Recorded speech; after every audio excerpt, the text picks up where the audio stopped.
Hello and welcome to another episode of Ernest staying at home and playing his instruments to stay sane. Yeah, you can only watch so much TV, although I am working, like I said before, but the weekends can be hard.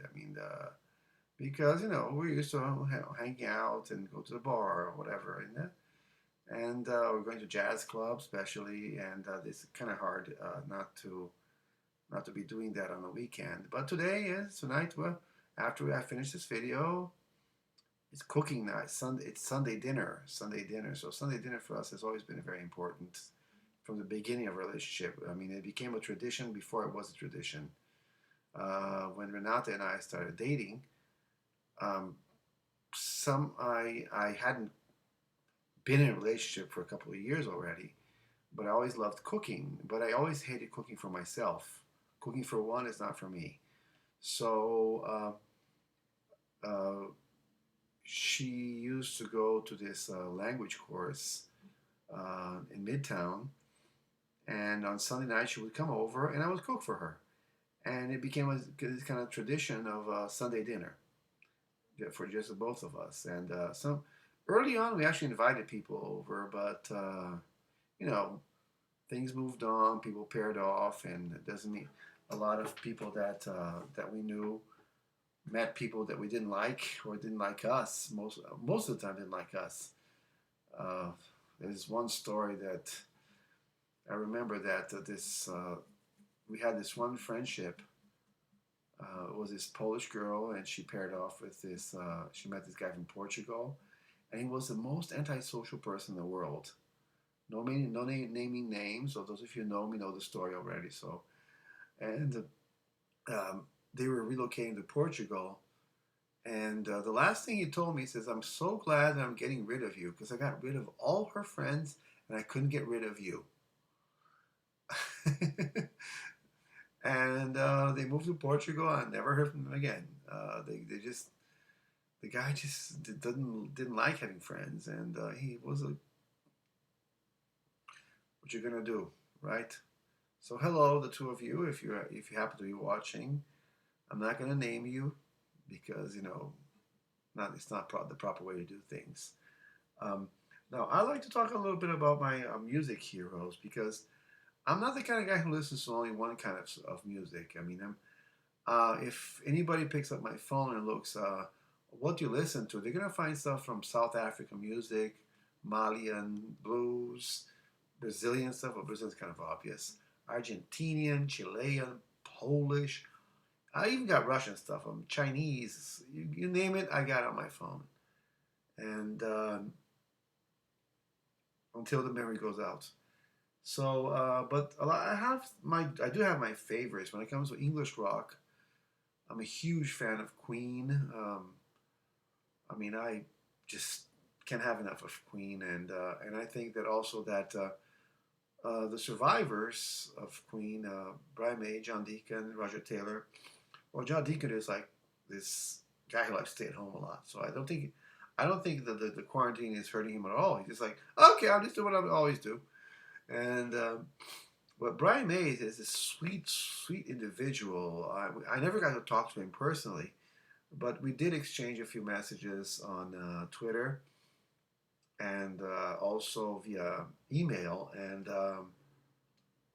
And he seems to be the sweetest man. Now he's putting on these videos every day, like giving tutorials on how to play his guitar licks and everything, and it's pretty amazing.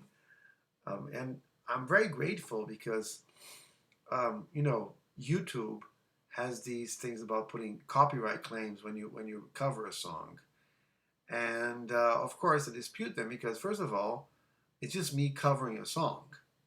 I mean, come on, I'm not making there's no revenue on these videos, and and I always say it's just me playing my guitar. So come on, and some of the some of the publishers have released their copyright claims, but Brian May has thankfully released every single copyright claim on a Queen song. So thank you, Dr. Brian. Even if it was if you just would like said, take a look into this. If you did have any influence in this, I thank you. If you did not, well, thank you anyway because you're amazing. Anyway, so before I get too long on this, I'm going to play you a song by somebody who is not exactly one of my heroes, but it's somebody I learned to admire with time. This guy was called George Michael. He passed away a few years back, and he kind of grew. His music grew into my soul. It's one of these things that guys that I couldn't stand early on, when he was like in the '90s. But then you start listening to his stuff, and you realize that some of his stuff is really, really good. Maybe not what he did in Wham, except for Careless Whisper, which was a huge hit. But some of the stuff he did in his solo career is pretty, pretty, pretty amazing. And I'm going to play one of the songs that he recorded, which I actually really admire because it's kind of a rock and roll thing. And here we go. Well, I think it would be nice if I could touch your body. I know not anybody got a body like you, but I gotta think twice before I give my heart away. And all the games you play, because I play them too. Oh, but I need some time off from that emotion.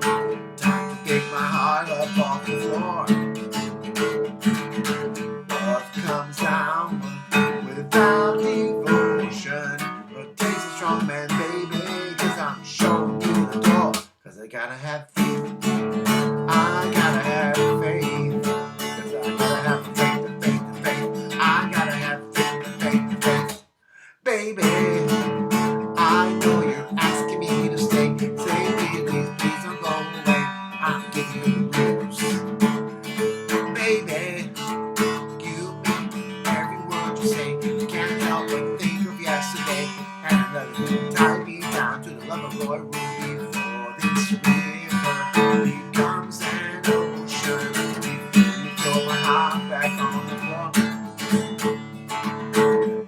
Consider my foolish notion. Yeah, I need someone to hold me, but I wait for something more. Cause I gotta have faith.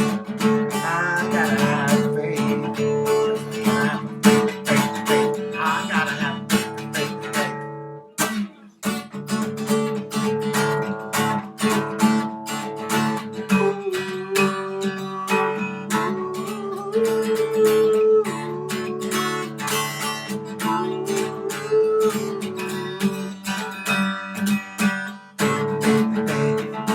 Before this river becomes an ocean, before you throw my heart back on the floor, reconsider my foolish notion. Well, I need someone to hold me, but I wait for something more. Hmm.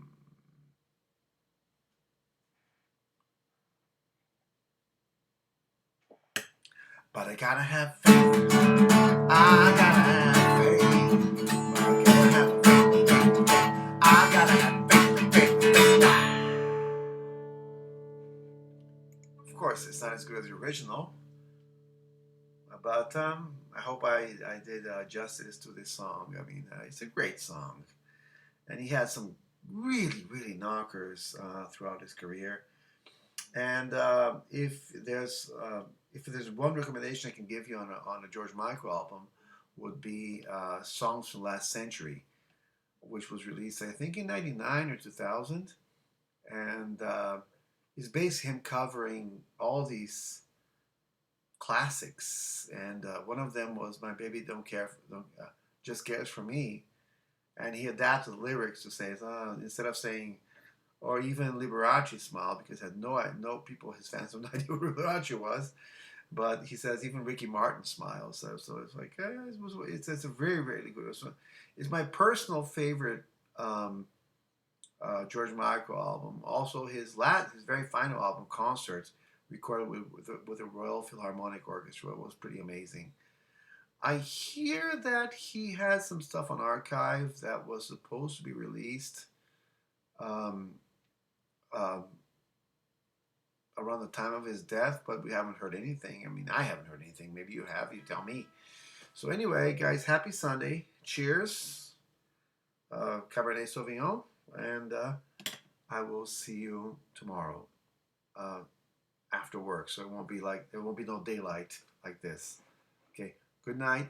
I mean, good evening. And I'll see you all tomorrow.